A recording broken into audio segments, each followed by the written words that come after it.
Peut-on mélanger business et amitié?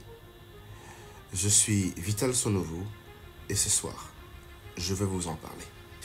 L'une des histoires qui m'ont le plus marqué dans ma vie d'entrepreneur est celle que je m'apprête à vous raconter.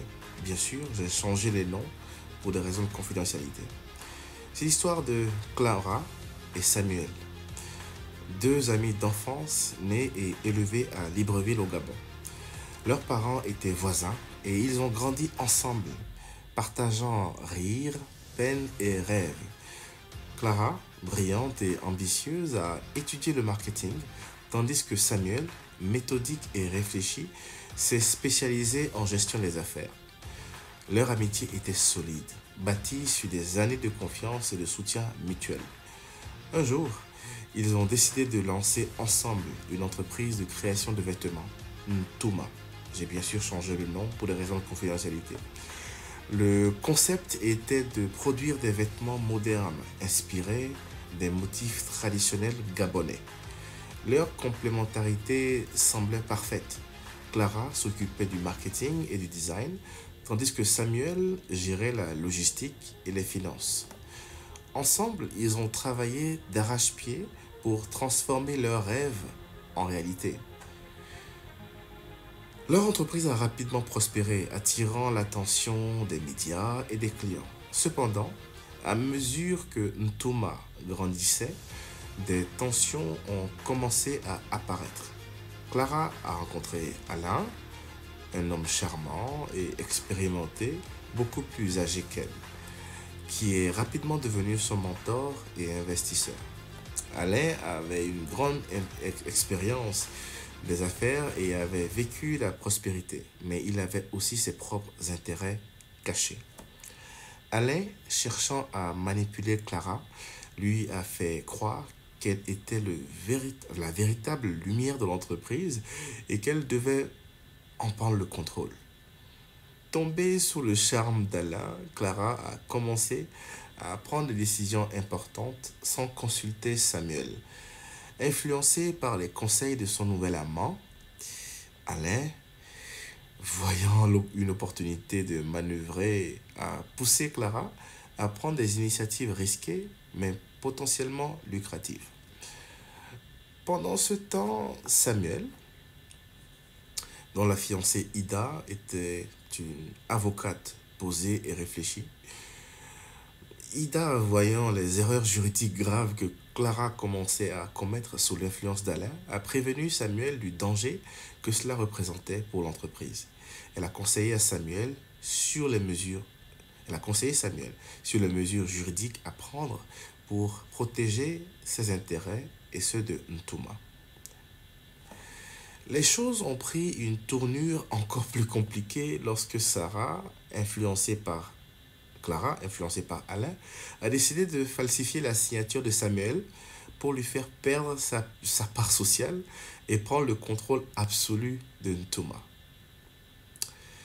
Clara a même menacé Samuel de le forcer à quitter l'entreprise s'il ne se conformait pas à ses exigences. Samuel, réalisant la gravité de la situation, a suivi les conseils d'Ida et a pris des mesures de rétorsion légale.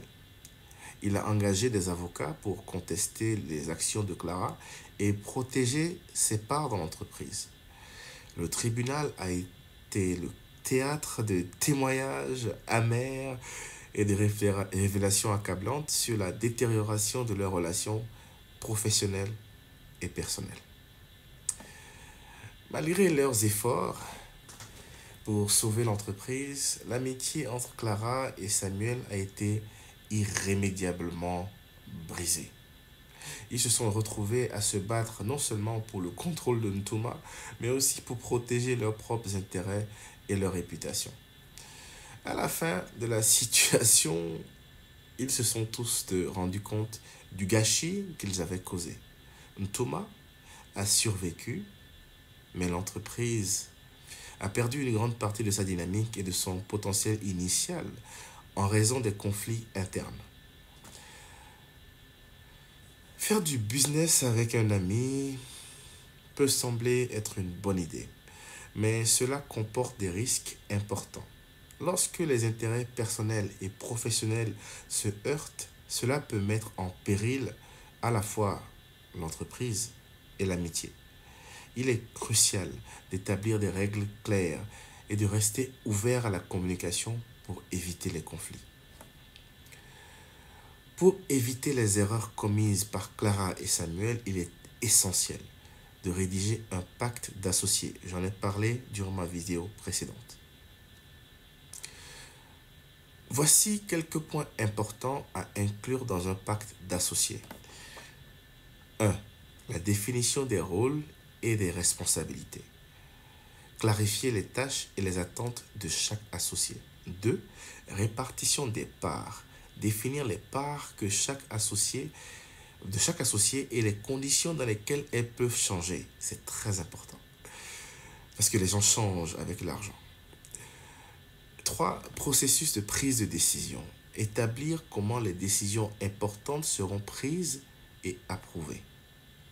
Parce que quand une personne est courtisée de partout et que tout le monde lui fait des compliments parce qu'ils veulent le petit chèque, les décisions peuvent être graves. 4. Clause de sortie. Détailler les modalités de départ d'un associé et les conditions de rachat des parts. Résolution des conflits. Mettre en place des mécanismes de médiation et d'arbitrage pour résoudre les différends. 6. Confidentialité et non-concurrence. Très important. Protéger les informations sensibles et éviter la création d'entreprises concurrentes par les associés. Parce qu'à la fin, il ne faut pas que votre pire concurrent d'aujourd'hui soit votre associé d'hier. Le coût peut être imparable. Rappelez-vous que lorsque vous lancez une entreprise avec un ami, vous devez être prêt à faire des choix difficiles et à établir des limites claires pour protéger ce qui compte vraiment.